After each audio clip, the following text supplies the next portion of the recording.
కుటుంబంలో ఎవరు చనిపోలేదు. చనిపోయిన వాళ్ళతో మాట్లాడుతున్నాం. మనందరం చేయగలిగేది పోయిన ప్రాణాలకి ఎంత విలువ ఇచ్చినా కానీ తిరిగి తీసుకురాలని వారి కుటుంబ సభ్యులకి నా ప్రగాఢ సానుభూతిని తెలియజేస్తూ రాష్ట్ర ప్రభుత్వం ఇప్పుడు సహాయ సహకారాలు అందిస్తూ ఉంటుంది. నమస్కారం అండి, దిస్ ఇస్ #యూ. నిన్న విశాఖ స్టీల్ ప్లాంట్లో 8 మంది మరణించారు. ఇది చాలా బాధాకరమైన విషయం. అది కాకుండా కొంతమందికి గాయాలతో కూడా ఉన్నారు. వాళ్ళని హాస్పిటల్ అడ్మిట్ చేశారు. వాళ్ళని మంత్రి నారా లోకేష్ అలాగే డిప్యూటీ సీఎం పవన్ కళ్యాణ్ వెళ్ళి పరామర్శించారు. అనిత గారు హోమ్ మినిస్టర్ కూడా వాళ్ళతో పాటు వెళ్ళారు. విషయం జరిగిన వెంటనే సెంట్రల్ గవర్నమెంట్ మినిస్టర్ మనం చూసుకుంటే కుమారస్వామి గారు వచ్చి 25 లక్షల ఎక్స్గ్రేషియా కూడా ప్రకటించారు. నిన్న సాయంకాలమే ప్రతి ఒక్కళ్ళ అకౌంట్కి 25 లక్షలు చేరితే అన్నారు. ఇది కాకుండా కుటుంబంలో ఒకరికి గవర్నమెంట్ జాబ్, అలాగే వాళ్ళ పిల్లలకి ఫ్రీ ఎడ్యుకేషన్, వాళ్ళ టెన్యూర్ ఎంతకాలం ఉందో అంతకాలం వాళ్ళని ఇల్లు కూడా వెకేట్ చేయనివ్వం, అక్కడే ఉండనిస్తామని హామీ భరోసా ఇచ్చారు.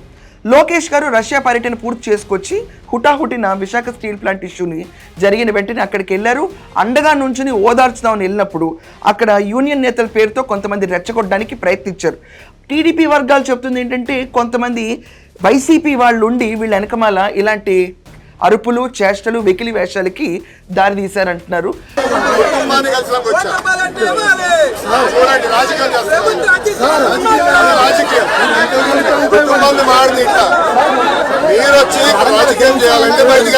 లోకేష్ గారు క్లియర్ గా ఆయన చెప్పింది ఏంటంటే, ఎస్ విశాఖ స్టీల్ ప్లాంట్ అనేది ఒక సెంటిమెంట్, దాన్ని మేమే కాపాడాం ప్రైవేటీకరణ కాకుండా అని చెప్తున్న తరుణంలో అక్కడ వామపక్షాలు కొంతమంది మద్దతుండి సానుభూతి పరులు వైసీపీకి ఉన్న వాళ్ళందరూ అక్కడ అందుకే ఇంతమంది చచ్చారా అన్న వర్డ్ అన్నారు.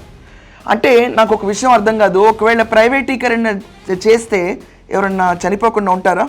రోడ్ల ప్రమాదాలు అవనండి, ఇండస్ట్రీస్లో అవనండి, డెత్స్ అనేవి చాలా కామన్. కానీ ఇది ఒక కామన్గా జరిగిన డెత్ అయితే కాదు. 8 మంది చనిపోవటం అనేది నిజంగా it is a big shock.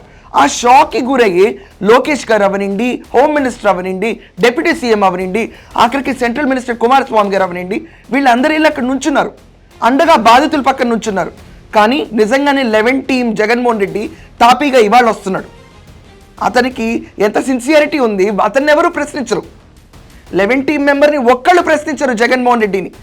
Last టెన్యూర్లో మనం చూసుకుంటే 5 ఏళ్లలో విశాఖ స్టీల్ ప్లాంట్కు ఉన్న 25,000 ఎకరాలని అక్కడ క్యాపిటల్ నిర్మించేద్దాం అన్న ప్రతిపాదన తీసుకొచ్చాడని చీఫ్ సెక్రటరీ ఎల్వి సుబ్రహ్మణ్యం గారు అన్న మాటలు మర్చిపోతామా? ఒక ఇంటర్వ్యూలో ఆయన మెన్షన్ చేశారు. 25,000 ఎకరాలు తీసుకొచ్చి అసలు విశాఖ స్టీల్ ప్లాంట్ వాడేద్దామని తన ఐడియా. అతని టెన్యూర్లోనే మనం చూసుకుంటే సెంట్రల్ గవర్నమెంట్ ప్రైవేటీకరణ చేద్దామన్న ప్రతిపాదన తీసుకొచ్చింది. దానికి కనీసం నో కూడా చెప్పలేదు జగన్మోహన్ రెడ్డి.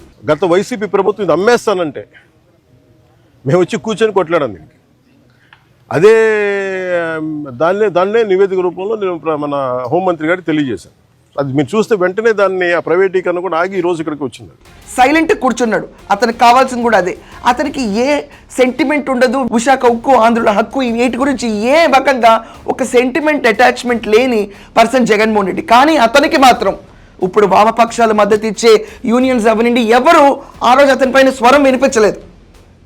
కనీసం నిర్లక్ష్య ధోరణిలో ఉన్న జగన్మోహన్ రెడ్డిని ఎవరు పట్టించుకోలేదు. కానీ నారా లోకేష్ మాత్రం ఇక్కడ సీరియస్గా అందుకే ఇంతమంది చచ్చారా అన్న వర్డ్ తీసుకొచ్చారు. కూటమి ప్రభుత్వం ఎన్నికలకు వెళ్లే ముందు విశాఖ స్టీల్ ప్లాంట్ని ప్రైవేటీకరణ మేము చెయ్యము, దాన్ని ఆపుతామన్న ప్రామిస్తో ఎన్నికలకు వెళ్ళారు. అదే రీతిలో మనం చూసుకుంటే వాళ్ళు ప్రైవేటీకరణ కానివ్వకపోగా 11,440 కోట్లు వాళ్ళు ప్యాకేజ్ తెచ్చారు. దీనికి 3 బ్లాస్ట్ ఫర్నేస్లు పునర్ప్రారంభించి సామర్థ్యం పెంచడానికి ఈరోజు ఎంతో తోడ్పడింది. లాస్లో ఉన్న కంపెనీని తీసుకొచ్చి ఈరోజు ప్రాఫిటేరింగ్ స్టేజ్కి తీసుకెళ్లారు. ఇది వాళ్ళ ఘనత. ప్రాఫిట్లో తీసుకొచ్చిన వాళ్ళపైన కూడా వైసీపీ పెయిడ్ బ్యాచ్ కొంతమంది చేపించిన రెచ్చగొట్టే వ్యాఖ్యలు నిన్న చాలా చీత్కారానికి గురైనవి.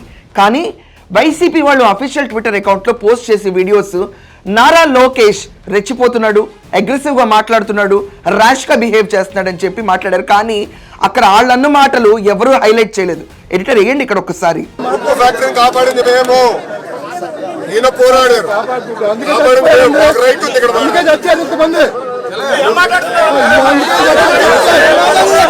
ఇప్పుడు 8,097 కోట్లకి మళ్ళీ వాళ్ళు అప్రూవల్కి వెళ్ళారు. ఫైనాన్స్ మినిస్టర్ ఓకే చేసింది, క్యాబినెట్లో ఓకే అయిన తర్వాత మళ్ళీ మనకి కోక్ ఉత్పత్తి కోసం ఇప్పుడు విశాఖ స్టీల్ ప్లాంట్కి 8,097 కోట్లు అలాట్ అవబోతుంది. వామపక్షాలకి, వైసీపీ సానుభూతి పరులకి ఒక ఆస్కారం కావాలి. ఆ ఆస్కారం నిన్న 8 మంది మృతి చెందడంతో దొరికింది. ఆ దొరికినా కూడా ఎవరిపైన దండయాత్ర చేయాలి? అసలు ఎవరి కింద ఉంది Visakha steel? Central government project అది. ఇక్కడ కూర్చుని కూటమి మీద దాడి చేస్తుంటే ఎవరికైనా సెన్స్ ఉందా? ఎస్, వైసీపీ వాళ్ళకి బుర్ర ఉండదు, వాళ్ళ అధినాయకుడు ఏం చెప్తే అదే ఫాలో అవుతారు. కానీ వామపక్షుల వాదులు ఏం చేస్తున్నారు? వాళ్ళు ఎందుకు ఆలోచించట్లేదు? ఇక్కడ ఇతను చచ్చారా అన్న వర్డ్ అన్నా కూడా కనీసం దాన్ని వాళ్ళు ఆలోచించట్లేదా? అందుకే చచ్చారా అన్న వర్డ్ అతను అంటున్నా కూడా లిటరల్లీ అక్కడ కూర్చుని వాళ్ళు మాట్లాడుతుంటే కనీసం దానిపైన స్పందన ఉండదా? ఇది కాకుండా నిన్న ఏం స్లోగన్లు ఇవ్వాలి, ఎలా మాట్లాడాలని చెప్పి సాక్షి టీవీ రిపోర్టర్ అక్కడ నుంచి మైక్ కూడా వెనకమాల అతని చేతుల్లో కనిపిస్తూ ఉంటుంది.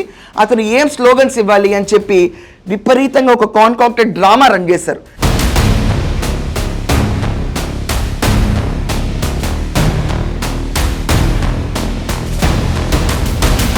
ఇది కాకుండా రాష్ట్ర ప్రభుత్వాన్ని ఫెయిల్యూర్గా చూపించాలి అని చెప్పి నినాదంతో వాళ్ళు ముందుకొచ్చారు. పవన్ కళ్యాణ్ గారు చాలా ఫెంటాస్టిక్గా క్వశ్చన్ చేశారండి.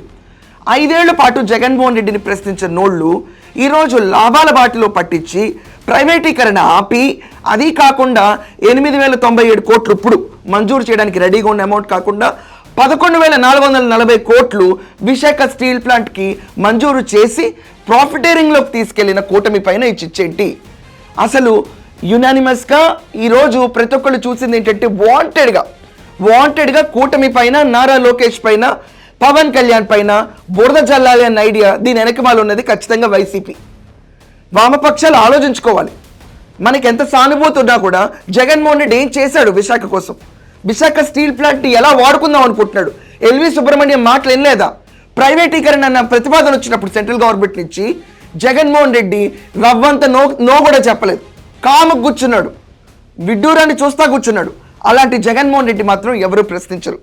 ఏది ఏమైనా ఈరోజు 90 రోజుల్లోపు తను ఇచ్చిన హామీలు నెరవేర్చి నేను వస్తానని లోకేష్ చాలా టిట్ ఫర్ టాట్గా ఇచ్చారు. 90 డేస్ డే టు టైం గుర్తుపెట్టుకో, 90 డేస్ చేసి చూపిస్తాము. అండ్ ఇది కరెక్ట్ కాదు, మేము ప్రైవేటీకరణ ఆపి ఈరోజు విశాఖ స్టీల్ ప్లాంట్ ఇంత పైకి తీసుకెళ్తున్న తరుణంలో ఒక దుర్ఘటన జరిగింది, దానికి రెస్పాన్సిబుల్గా మేము వచ్చి మాట్లాడుతున్నామని లోకేష్ గారు స్పందించారు. We should wait and see. 90 రోజుల్లో ఆయన ఇచ్చిన హామీలు ఖచ్చితంగా నెరవేరుస్తారని ఆశిస్తూ I'm concluding my show. That's all for now. Thank you.